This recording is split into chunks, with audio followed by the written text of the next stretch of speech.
What's up, everybody? This is going to be a little bit different. Might be a little bit longer. If anybody checks out Fearless Games, you're going to recognize this resident expert guest. Introduce yourself. Resident expert guest. I like that.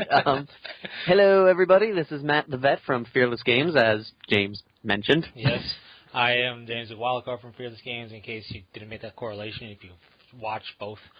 So you never know. You know, I don't know how many of your subscribers subscribe to that channel. I don't know, but they should. And that's all the time we have for today, folks. No, what this is, I wanted to bring in a good friend Matt here, because this is going to be a little talk about a dude named / titled / we know him as Cypher. Dun dun dun. Exactly, cue dramatic music. So Cypher is a character that is near and not so dear to our hearts, but it's a character that has also evolved over time, right? So very much. So. I wanted to ramble, because I don't know how to do anything by the book. I wanted to ramble about the character concept and like my thoughts on it. And I'm like, hey, wait a minute, you know who else is hunting Cypher? You. That is true. So, I caught him. I caught him a year or two ago. Whenever I put that painting tutorial up, that's when I caught him. There you go. So, Cypher, you honestly probably with the more recent stuff know a bit more about his recent happenings. You know, where he likes to get his coffee and where he hangs out. Starbucks. There you go. It figures, right? They're heretical. They did a war on Christmas. I mean, it's the perfect place for them. Exactly. So, on the whole, looking at everything he has to offer now here's a grain of salt. We don't exactly know the specifics of what he'll offer in Book 3 of whatever that's called again. Gathering Storm. We don't really know the whole shebang there. But up to that, what do you think of him? What do I think of him? Yeah. Well, it's kind of like a dual thought on him. The biggest question, I guess you'd could say, which is usually the first question you're always asked when talking about Cypher, is he a loyalist or is he a traitor? Oh, I hate that question so much. It is a question that is a bit annoying, but it's kind of like with comics. That Marvel DC question is always going to show up. If you go, oh, Cypher, eventually the person you're talking to is going to go, so is he loyalist or is he a traitor? Personally, if you ask me, he is a dirty, dirty traitor, and he should be hunted down and paid for his crimes. There you go. But realistically, he's been painted very much like a hero for the most part. My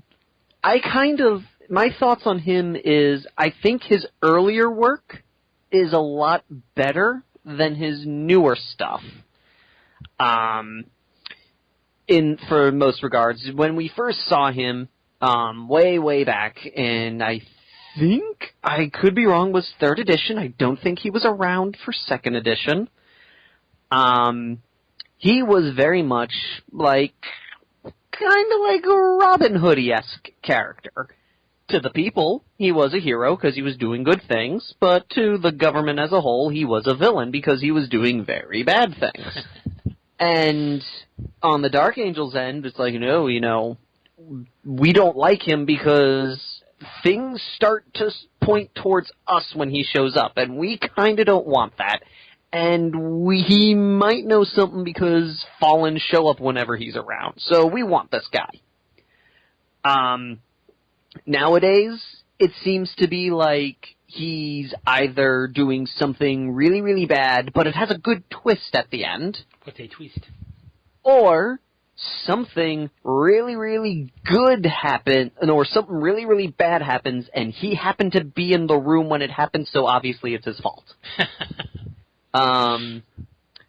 I think that it's getting a little too crazy with his character right now. I think they're trying to do a little bit too much with him, and they have a direction that they want to go with him, but they refuse to just go in that direction. with him. Yeah, it's one of their big, I feel, kind of failings with how they handle certain stuff in 40K. Like, they clearly have a direction, but with anything, like, story-wise, with certain key figures or certain forces, but they don't just come out and tell you, and they don't really go there, and it's like just hanging in the breeze, like, just do it already. But yeah, to answer that question, the infamous question you brought up, loyalist or traitor, I mean, the reason I don't like that question is because every time it's asked, I find, whether it's on the interwebs or in person or in a forum or whatever the case is, the definition of traitor is like 14 million different definitions, right? It is true. It's like, well, he's not, trying to topple the Imperium, so he's not a traitor. Well, he's also not following any. It's like saying, I'm not trying to topple our government. I'm just not going to follow any of the laws. It doesn't make you a good person. It's that respect. And then the other side of the coin is, well, if we're going to break it down technicality wise, is Cypher from the Dark Angels Legion? Yes. Did Cypher side with the Emperor and his Primarch? No. That's a traitor. So, like, I think the best way you could appease that question and kind of spread it out is that he's a renegade. Yes. And renegade has a different meaning in 40K. I mean, it means typically a force that is going to do its own thing. If it gets caught, it's sure going to die. But it's, not necessarily it's one of those, going against the grain on purpose. The renegade is kind of you're either with us or against us. Yeah. And the problem with renegade in the 40K universes is you don't have to be against the Imperium for the Imperium to say you are. Exactly. And that's the thing where it all depends on what lens you look at Cypher. If you look at it through the typical 40K lens, which is very much Imperial, it's typically an Imperial telling of something, more often than not, then he could be handing out muffins and hot cocoa to all the good little boys and girls every planet he goes to and tuck him in at night. Yep. Imperium says he's a traitor. He's a traitor. So that's why I don't like it. And then that question it's always a loaded question because it's like you can tell if you give your answer, let's say, well, I don't think he's really loyal. They're going to jump in with why he's loyal, or they're going to further emphasize why he's a burning heretic or what have you. And I have to agree. Back in the day, I think he was handled a lot better. And the reason I say that is he was public enemy number one for the Unforgiven, and that's it, right? Yep. Really much everybody outside of that was like, Cypher, who? Yep. And he had his own clearly his own motive, like he kind of sort of still does in a way. Yep. But it wasn't Space Wolfed. What I mean by that is I don't really like Cypher, modern Cypher, for the same reason I'm not a fan of and I don't like the Space Wolves. 40K is over the top, but if over the top is done poorly, or in my opinion, the Space Wolves are too much, not done well enough to be put together, I feel Cypher is the same way. Like, okay, Disciples of Caliban, right? An official GW chapter, purpose-built supposedly for the direct reason of hunting Cypher. I'm okay with that. That's just enough awesomeness to give somebody to try and build them up. It would be cooler if, maybe dealing with Cypher, they actually dealt with the Disciples of Caliban and not the Dark Angels all the time. But cool.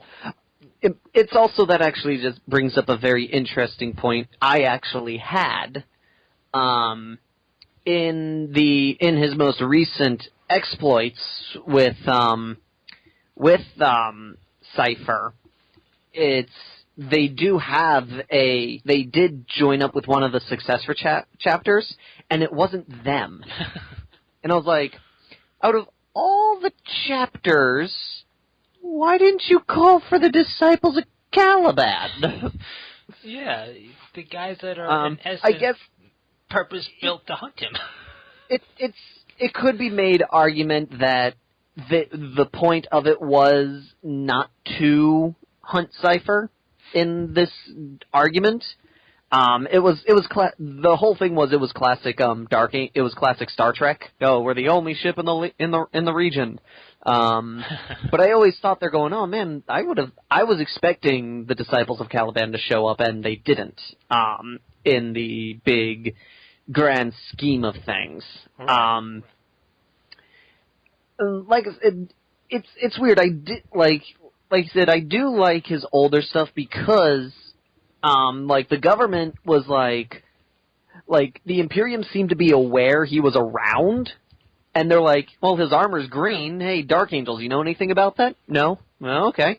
We should probably stop him. I mean, he is causing rebellions, but that was about it. And the people were like, Cypher's our hero, Cypher's our hero, and the Imperium's like, okay, people, if a dude named Cypher shows up and he says, let's go start a rebellion, don't. That's a problem. Yeah, it's like the opposite of that, if someone asks you are God, say yes. Yes, and to the fact that the Dark Angels were fearful of him because they're like, well, we know that's a thing. What is he telling these people when he goes to these planets? Right. And it was just, I feel it was less grandioso with him than it is nowadays. Nowadays, he's like everywhere and doing everything in every possible way. Yeah, no, you definitely bring up a good point there. Like I was saying with the Disciples of Caliban, rumor has it that the Dark Angels pressured the Imperium into letting them found that chapter for the specific reason of hunting Cypher. Whether it's true or not, we don't know. Classic 40K, classic GW, classic Dark Angels. But if you want, and that happened in their 4th ed book written in a 5th ed style, is when we first got Disciples of Caliban. So that was enough at that time to kind of aid in Cypher's grandioseness within the Unforgiven. It's still very much like, it's like, people who watch a certain sport or whatever, it's like, how do you not know this MVP? It's like, well, I don't follow that. So why would I know that? And that's what Cypher was. He was just, well, obviously we as players know, but like in the fluff of the Imperium, it's, you're going to have a whole Imperial Guard regiment, so you say Cypher, they're going to go, huh? It's like, because they don't deal with that whole idea. But they just kept piling on and piling on and piling on stuff to this plate. And I think really, aside from, yes, he aided the Silver Skulls. Yes, he's impersonated an Inquisitor and killed him, and did all this other stuff to be really kind of silly in my opinion. But I think where he jumped the shark is when they had his data slate come out and they introduced the Lion Sable chapter for the sole purpose of it being destroyed by his trap that he then tried to warn them to go away from. There's the biggest problem. This is the biggest problem I have with that particular story. Is this. They go, the Lion Sable was a chapter destroyed by Cypher. And I'm like, holy crap, how'd he do that? I'm intrigued to learn how a single Marine destroyed an entire successor chapter. And the story goes on to say, they found a fortress of Fallen. And they were like, we're going to damn, we just found the Fort Knox of Fallen. We're going to get in that. Yeah. And they're fighting, and a warp storm opens up, and Cypher calls the Grand Master of the Dark Angels and goes, by the way, it's a trap, you should leave now. And they went, screw that, he might have sent that message from the planet, let's go! And then everyone's like, Cypher's the reason they're destroyed. And I was like, Cypher was just happened to be there when they got killed, Yeah, but I mean, they were hunting the trail of Cypher into the Eye of Terror. So it's like Cypher set up this trap. He set up the trap to kind of lure them in and whatever. And then, so that's great. Now, whether the warp storm was a freak occurrence, because you're in the Eye of Terror, warp storms are going to be warp storms, they're going to happen. But like, to then have him, hail them and say, dudes, we've all had some fun falling into my trap because I'm so cool. It's a trap. You should leave now because we're bros. It's like, no, you can't. Like, the reason I feel it jumped the shark is the Lion Sable only were published in Data Slate Cypher. because Yep. they didn't exist prior. until this holiday advent gift that they gave us. And, the reason we have a loose end we never heard about it, the truth regarding the chapter is suppressed by the inner circle, so nobody even knows of Lion Sable's existence. In fact, they had to do a lot of restructuring between them and some successors to kind of account for this heavy losses. And the thing is, it's just, okay, you want to have him make a trap for the Unforgiven hunting. That's fine. I get it. He's Cypher. He causes anarchy. He's going to make a trap. He's clearly the Lord of the Fallen, if not by wanting to be, just by the fact that he's the greatest amongst them thus far. But then to have him go, hey guys, it's a trap, you should leave. It's like, this, why we got to Fonzie this? It's like... And then he delivers indirectly back all the crap that they lost. Yeah, because the Lion Sables were destroyed outright, and the chapter master of the Dark Angels stayed with them and died. This is way before Azrael. Way before the guy that Azrael took over from. Yeah. So the Dark Angels chapter went, that sucks. We just lost two of our greatest relics. Yeah, we don't have those relics anymore. And then he kept on living. 3, sorry. Yeah, and then he kept on living their life. And then they hunt a signal that's clearly Cypher's to find that Cypher laid them out for them like Christmas. Like a Christmas present. Yep. It's like, why? He left a Dark Angel's distress beacon on a planet, and they're like, we've never been there before. Let's check this out. Oh, hey, someone left the sword, the gun, and the helmet sitting on a table. Isn't that nice? It's just, like, that's the point where when I read that, that's what tipped it for me as, the straw that broke the camel's back, the jumping of the shark. And then everything else, even, some stuff that happened prior to that slate, and then everything else after, I'm just like, what did he do bad but good now? It's like, you can't have him both defending against chaos and then leading a Black Legion force to spoil the world. You can't, it's too much back and forth with this guy. Yes, and... it's weird. I find that it's really all depends on who's doing the writing with him. Yeah. Like, there's one story with Cypher. And Cypher is actually, being cooperative, and he's being nice and kind of helpful. And he makes some very good points when he's discussing things with Azrael. And you're sitting there going, you know what? Yeah, he makes a good point. He makes a very good point. But then after you read finish the story and you go back and rethink about it, you go, wait a minute. Was he serious or was he just playing me this whole time? And that's when I feel Cypher's done well. When you can have that little good element in there, but then when you're done with it, you're questioning... how nice was he in that moment? Sort of like Lex Luthor-y, in a sense. How much of what is he doing really him doing because he's being nice, and how much of it is because he's got an agenda and it worked for him? Right. But then you've got these stories where he's just outright being a good guy. And then you try and make an evil twist on it just to cover up. So you can go, oh, something evil, we're still good, he's still mysterious. Yeah, it's the case that it's so heavy-handed. It's so obviously heavy-handed when you look at all of his fluff together, how they keep portraying him. And I look at the Alpha Legion, right? The Alpha Legion is Cypher the Legion, when you think about it. And the Alpha Legion is handled so well. They're really handled well, because they're all over the place, but it doesn't feel silly, it doesn't feel childish, it doesn't feel like somebody trying to power game an RPG character. Mm-hmm. It feels like this is the Alpha Legion. Every truth is a lie, and every lie is a half-truth. And it works for them. And Cypher is, I think, if Cypher's handled more in that way, but as a singular guy, or maybe he is a singular guy, what does he twist, who knows, but whatever they do, if they did it more Alpha Legion style, I think it will work. The way I look at it is, Cypher's like, if anybody is a nerd out there, and you've done some tabletop role-playing gaming, picture the storyteller, the dungeon master, whatever you want to call it, has a particular path that they want the plot to go down.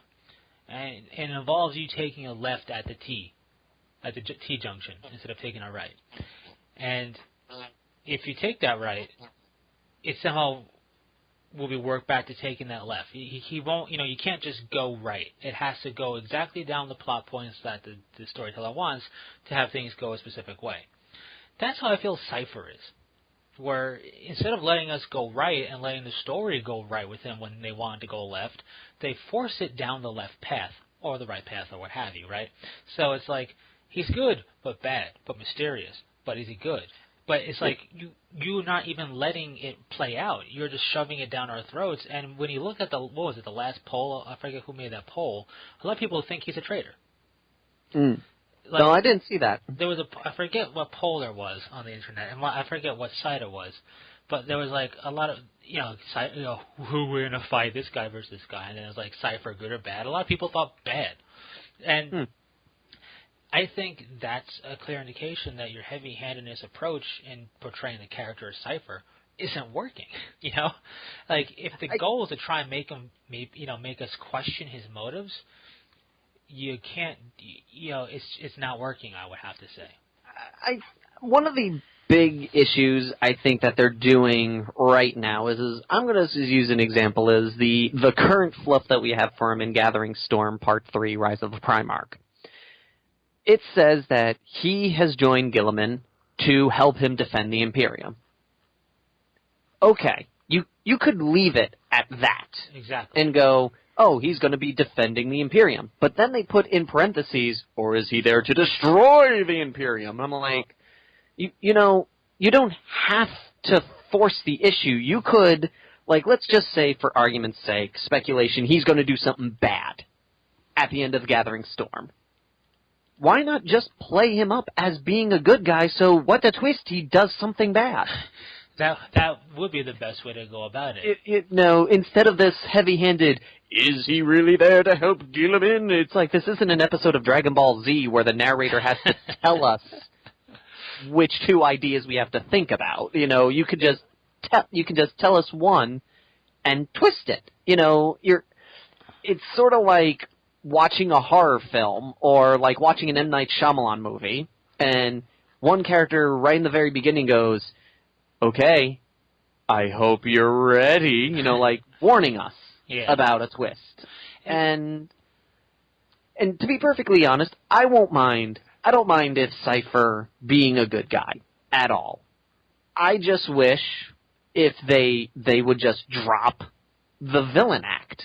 You could still have the Dark Angels think he's a villain without having him to do something villainous. He's called Cypher the Fallen. You don't need to make him an evil villain for the Dark Angels to hunt him, because by slapping the title Fallen on him, obviously, you make the conclusion, oh, he seems to be doing good, but understandably the Dark Angels call him a Fallen, so they want to kill him. Exactly. That's all you need. Yeah, and then, outside of fluff, just the way they talk them up. When they say, in one of the Warhammer communities, I got a chuckle when they're like, speaking of secrets, they don't come any more secretive than this guy, Cypher. It's like, really? Because we don't know anything about him. That's not secretive. That's you not telling us anything about him. It's like, I like the concept of Cypher. I like how it was handled with the Horus Heresy novels, for example. Cypher is he's called Cypher. It's a title. And it meant something in the Legion. The Guardian of the Order. Yeah, it meant something in the Legion, right? And I also don't mind if he's really out there to try and, let's say, be a good guy. Maybe he has this sword on his back that could be the Lion's Blade. It's so hinted at, it hurts. They talk about a massive Primarch-sized sword on his back. They went so far as they designed it exactly as the sword he's holding on the cover of the latest Dark Angels Horus Heresy book. If you compare the two, it's the same sword. Yeah, and then because there was a rumor for a time that maybe it's Luther's blade. Yep. But then they describe it as a Primarch-sized sword. It's not Luther's blade. And they actually, in the most recent, development, they stopped saying that. Right. They just say it might be the lion's blade. I was like, okay, just like the helmet may have been worn by him, Yeah, but it's just like I like the concept that maybe Cypher, and I like not that they're going to do it this way or they do it particularly well. If how they handle him by now is any stretch of the imagination, but let's imagine that Cypher, the character, perhaps had some super secret agenda from the Primarch himself to do something like this, and towards the events that led to the fall of Caliban. Maybe Cypher and Lion had a chat, and maybe that's why Cypher is doing this, and that's why Cypher has the sword, and that's why Cypher is going about his business. Maybe Cypher's trying to get the Lion back. It could be a whole bunch of noble, righteous cause.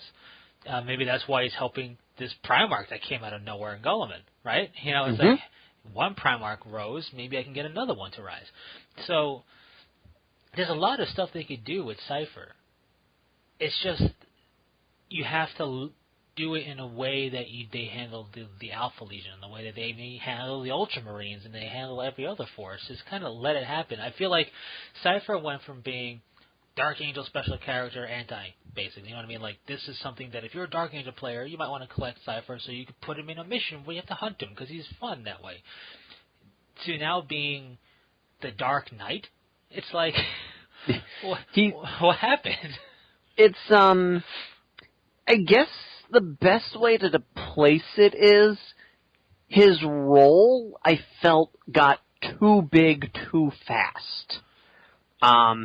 When we first saw him in 3rd edition, he had a very minor role. He was the Dark Angel, he was a Fallen that other Fallen seem to corral around, and he tends to play bigger projects. He's kind of like, in essence, the arch villain of the Dark Angels, and he's constantly trying to get attention to himself.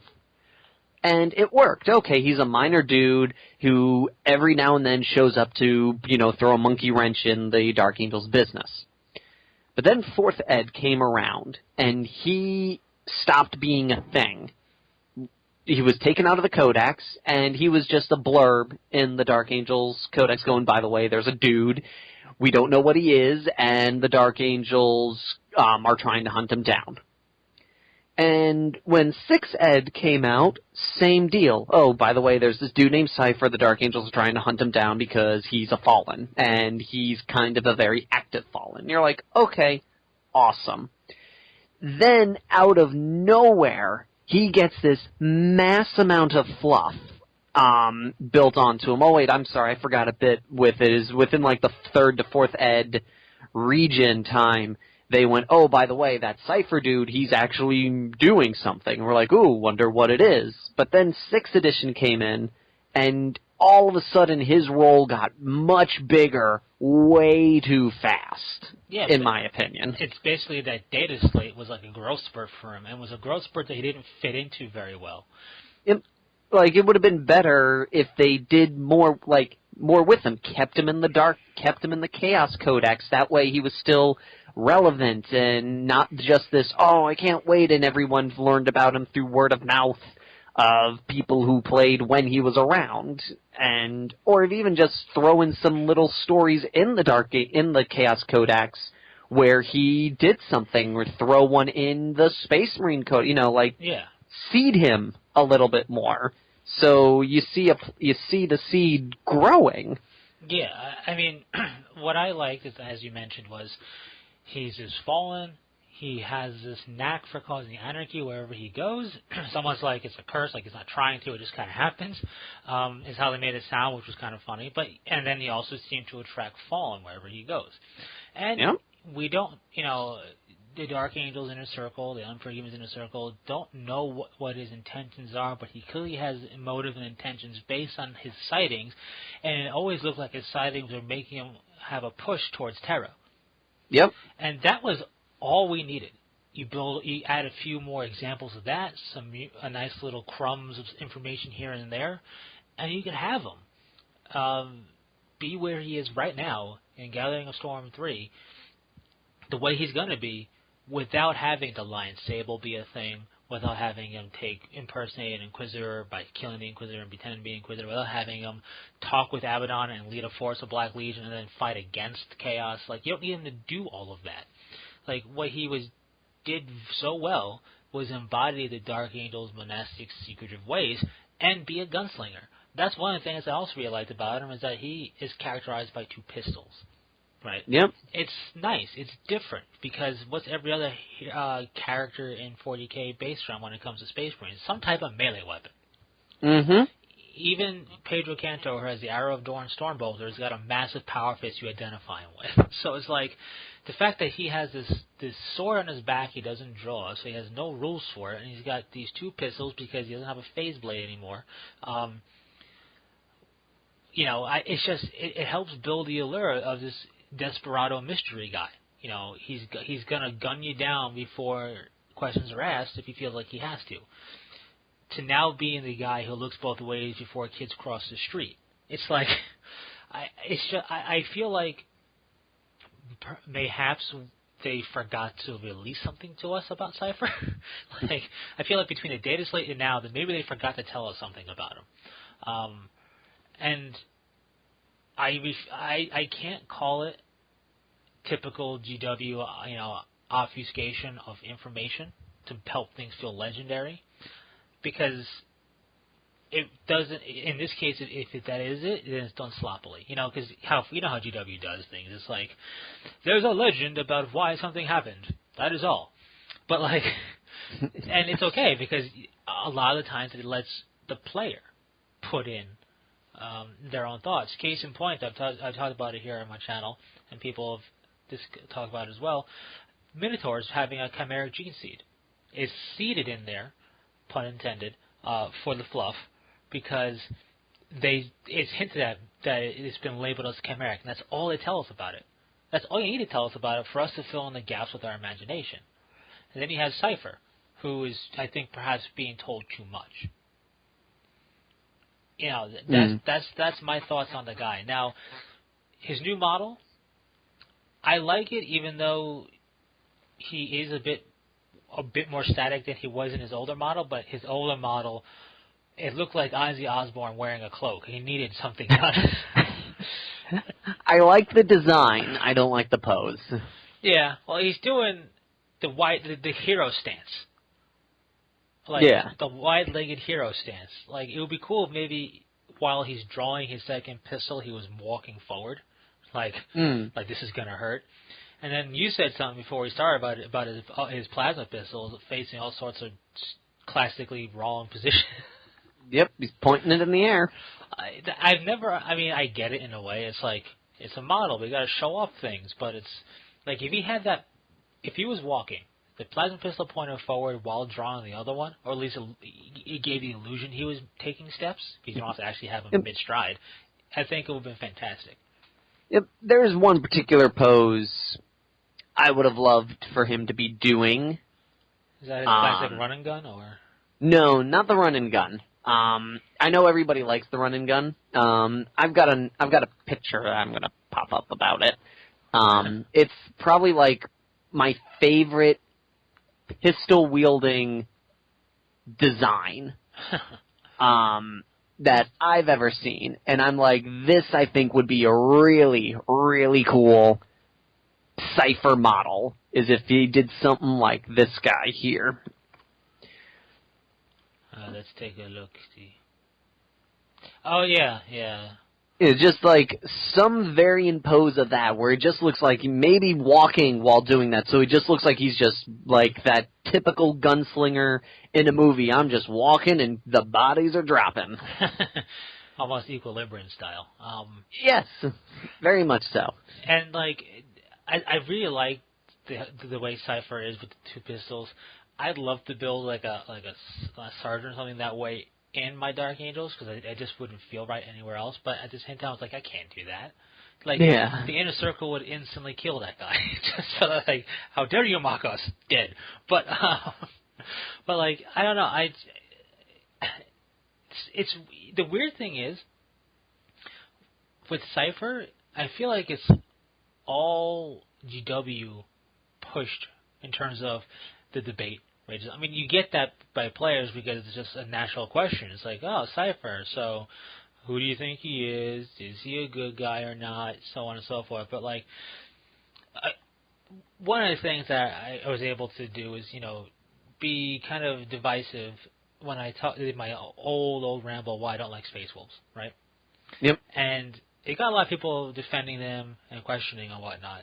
And it's the same thing as if you said you don't like Ultramarines. You're going to get people saying why or this or I like this and whatnot and they can point and cite things out.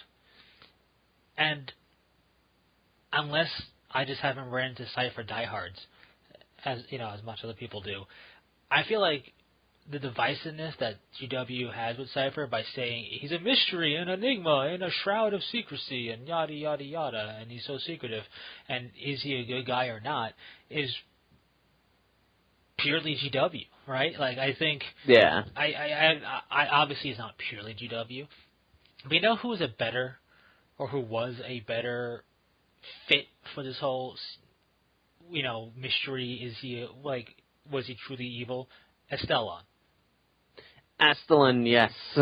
He in that novel,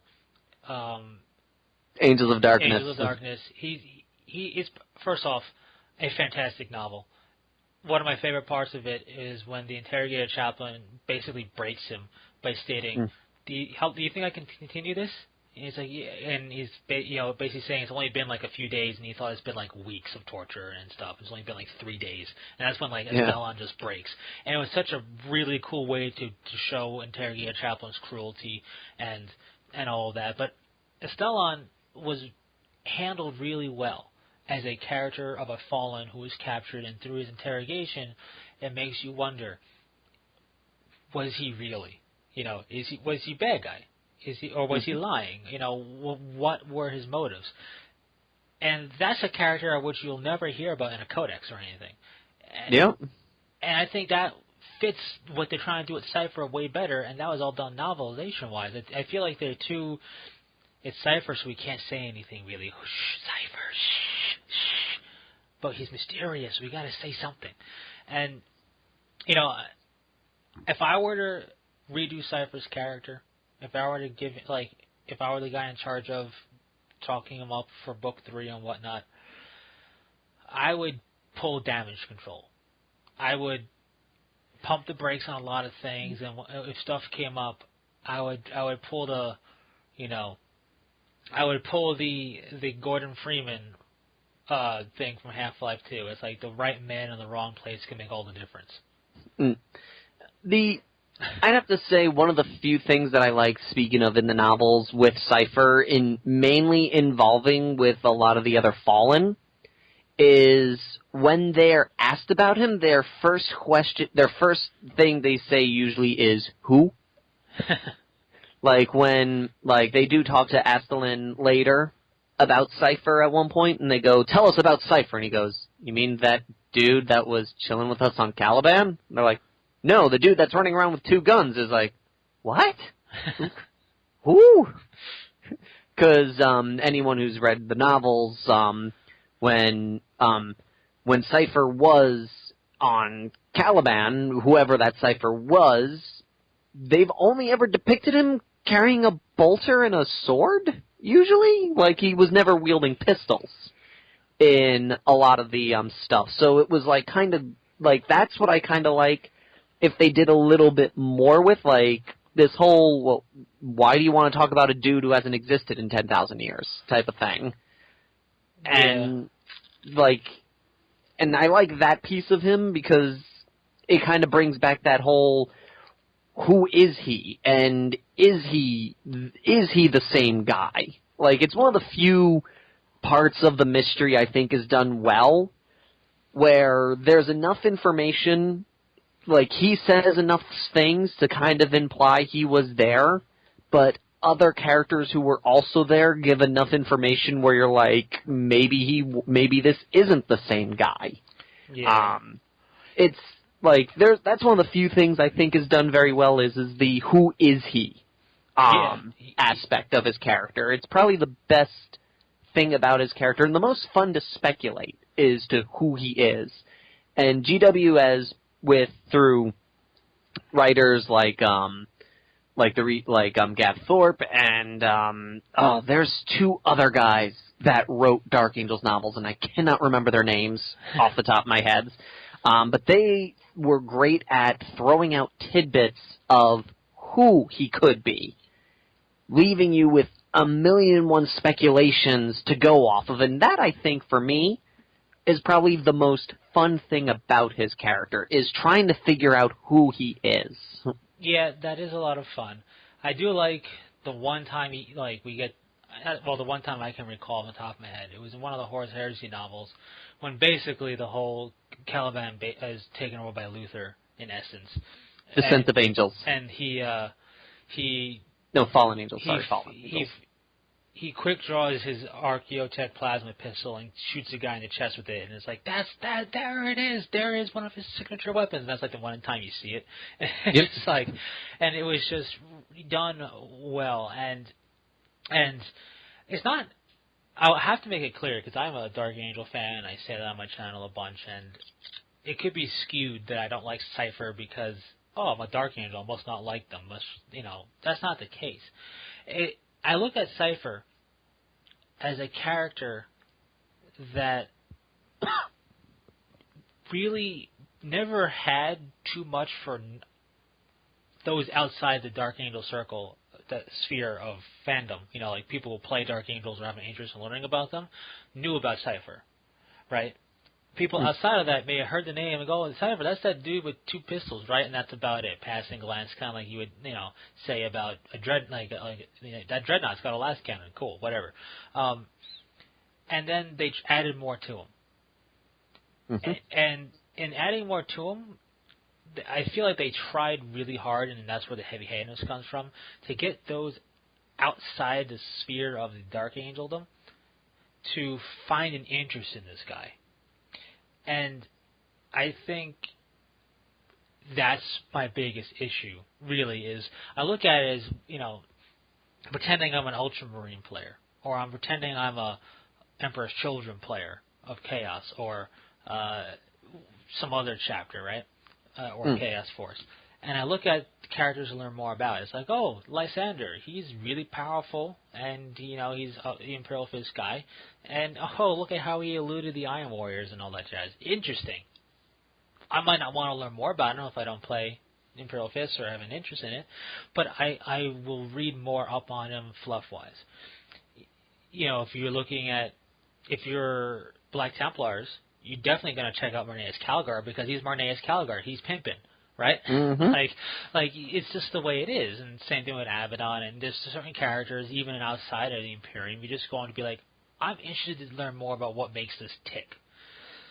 Cypher, I feel like there's, outside of Book 3 now, there is no reason to figure out what makes him tick for anybody outside of the Unforgiven. Even with all the heavy-handedness, because the heavy-handedness all dealt with Dark Angel stuff. Like, he has a couple of instances where he supposedly assists the Silver Skulls. He supposedly helps out an Imperial Guard regiment, right? But there's not enough there, I feel, for him to be given as much gravitas as he's given when you compare him to other special characters and other characters from, codices. And even, I don't know too much about him, but Grandmaster Volius of the Third Brotherhood of the Grey Knights probably, would be more interesting to more people than Cypher. Supposedly, from what I'm understanding, he's actually new. Right. So, he's got that shininess going for him. Plus, he's a Grey Knight. Yeah. Grandmaster. So that's gravitas there. But with Cypher, he's got a new model. Yeah. Done very well, but there's not enough. And I'm hoping Book 3 does what we mentioned that we like about him, and emphasizes that, and then really tries to be the allure for. I mean, it's gonna be hard when you got a Primarch to compete with for like popularity. Yeah. But like that's tough. But just getting him back into the swing of things. Personally, my feelings on him being a dirty traitor is mostly is just playing up the Dark Angel, play fun stuff for it.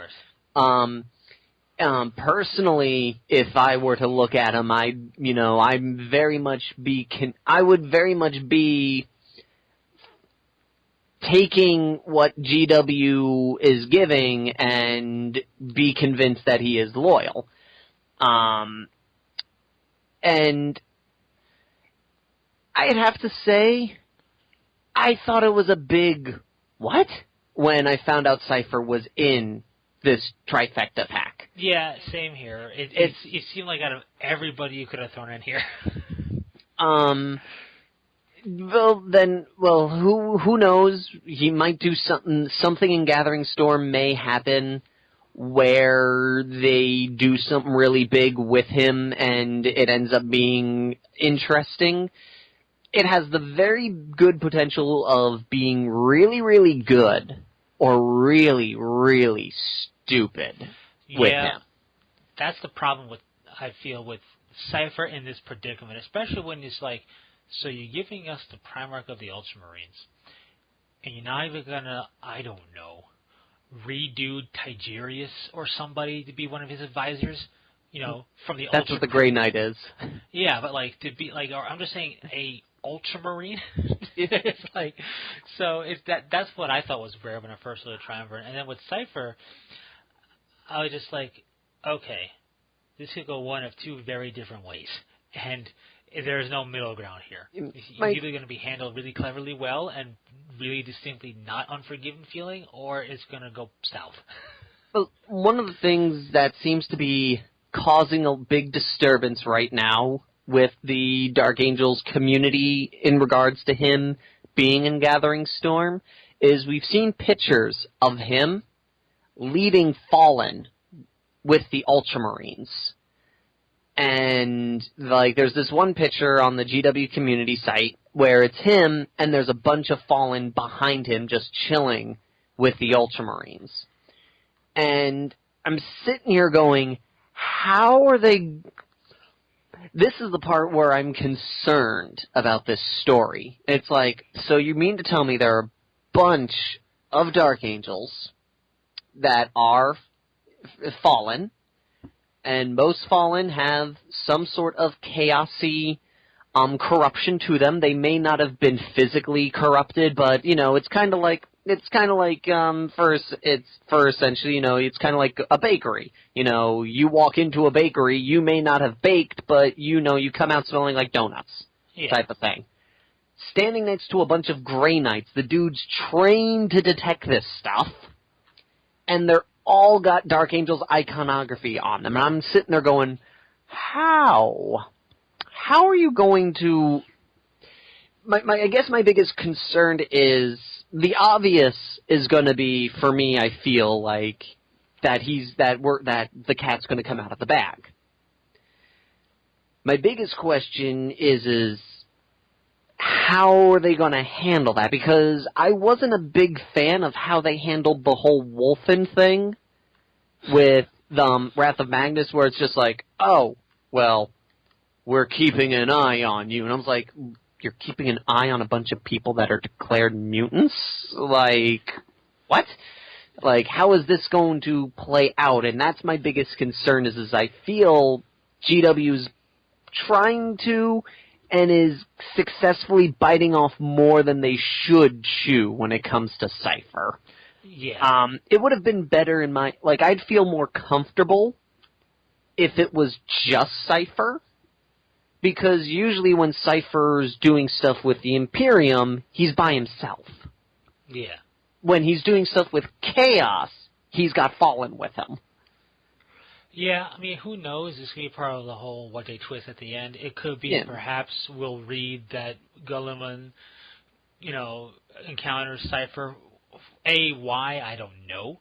But for some reason, Cypher talks to Gulliman. He's there. And he's like, I know who you are, because I'm a Primarch and I have that sense of knowing the truth, apparently. And, gather your most trusted and you will be exonerated or something like that. You know, like Mhm. gather your trusted allies in the fallen community, those who feel like you do, and once we save whatever they're doing, then it's like you guys get a pardon. Because I'm a Primarch and I could do that. You know what I mean? Yep. Like, that's the only thing I could think of. It's funny. Your theory actually kind of correlates with his most recent adventures in the novel world. Right. Just gonna like I don't know of warning of many possibly a spoiler in this, but apparently Cypher has expressed a feeling that they would not be punished for what happened. Right. And he's basically has said, you know, I think you've done enough where everyone will just say, okay, don't let it happen again.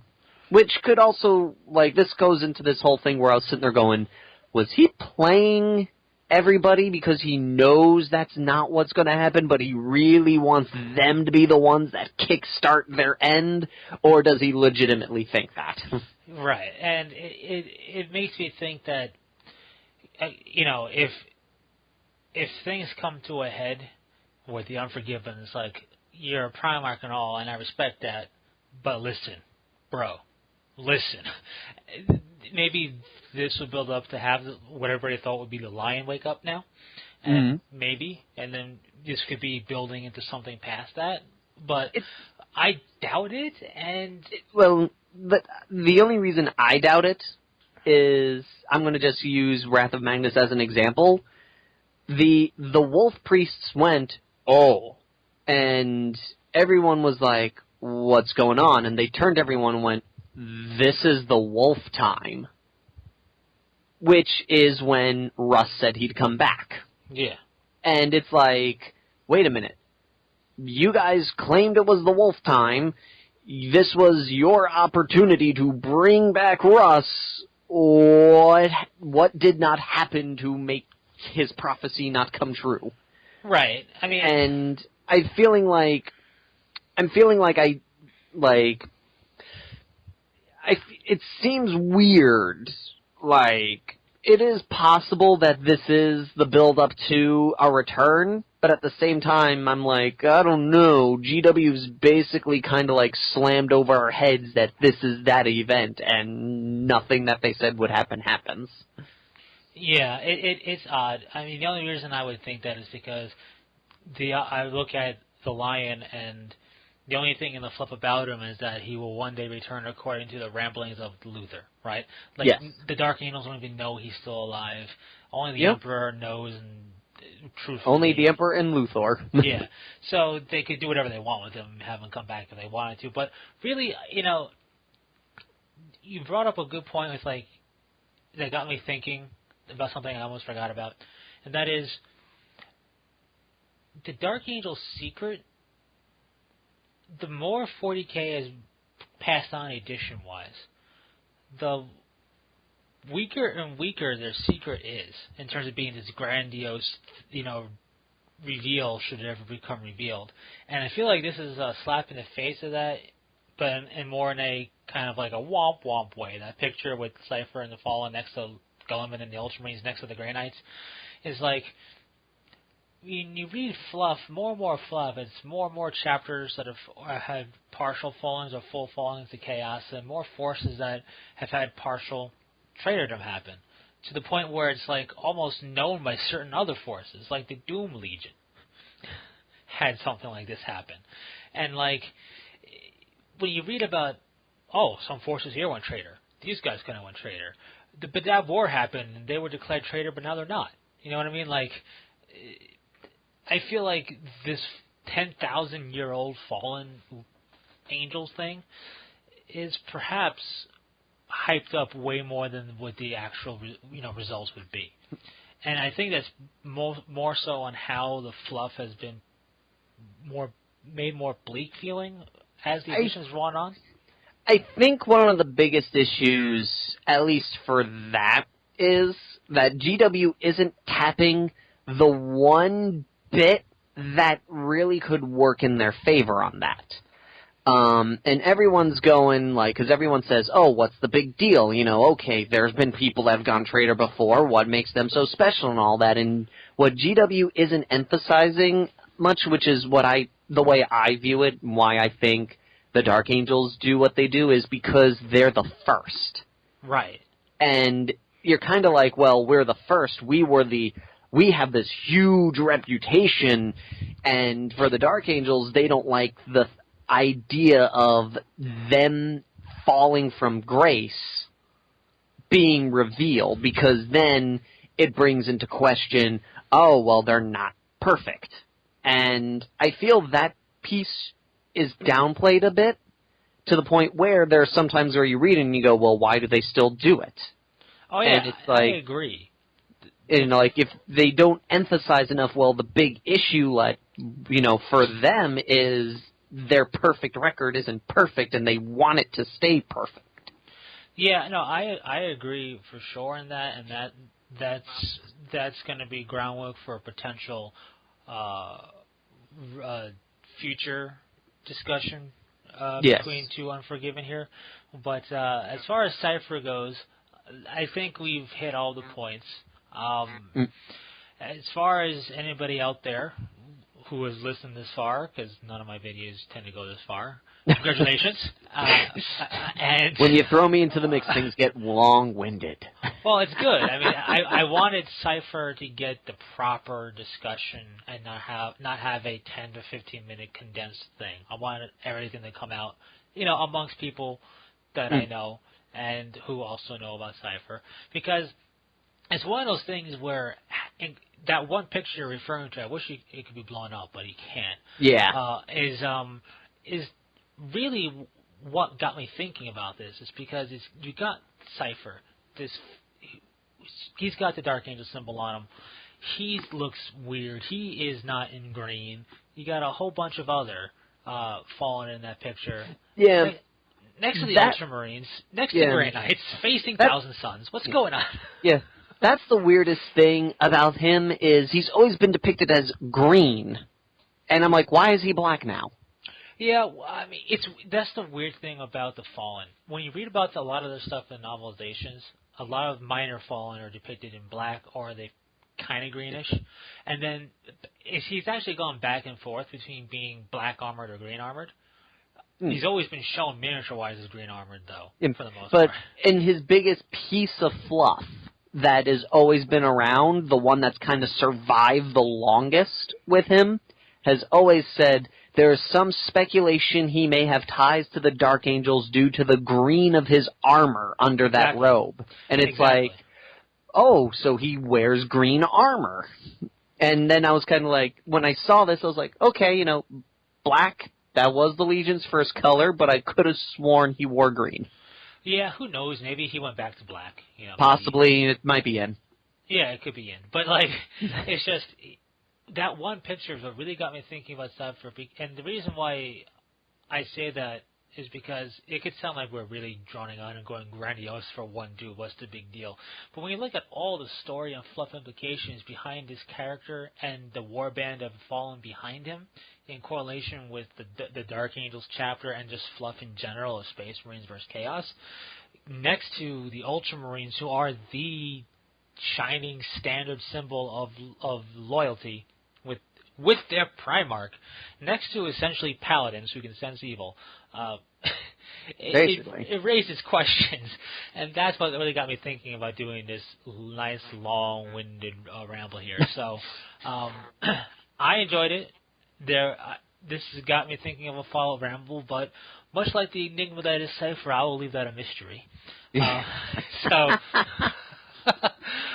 Thanks again for joining me, Matt. Oh, no problem. Thanks for having me. Of course, and if anybody is interested and hasn't checked it out before, check out Fearless Games. We do a monthly podcast thing there where we talk 40K and non-40K stuff. And, you know, if you like this, post in the comment section if you liked it. If you didn't, my bad. It's probably going to happen again in the future because this was fun. And I'll make sure everybody enjoys it. No, but really, Yeah, thanks again for joining me. Check out Fearless Games. And if any closing statements? Guess the one big question that I have is there's been a lot of going-ons with this guy as of late. What are your thoughts on Cypher? Yes, what are your thoughts on Cypher? I'm also interested to know that in the comment section below. And is this thought more so because, showing up next to a Primarch? Or have you had these thoughts even when he was just, a small-time girl living in this lonely world? So anyway, I don't know you anymore. So, let us know in the comment section below. And thanks for sticking in. So, take it easy, everybody. Peace.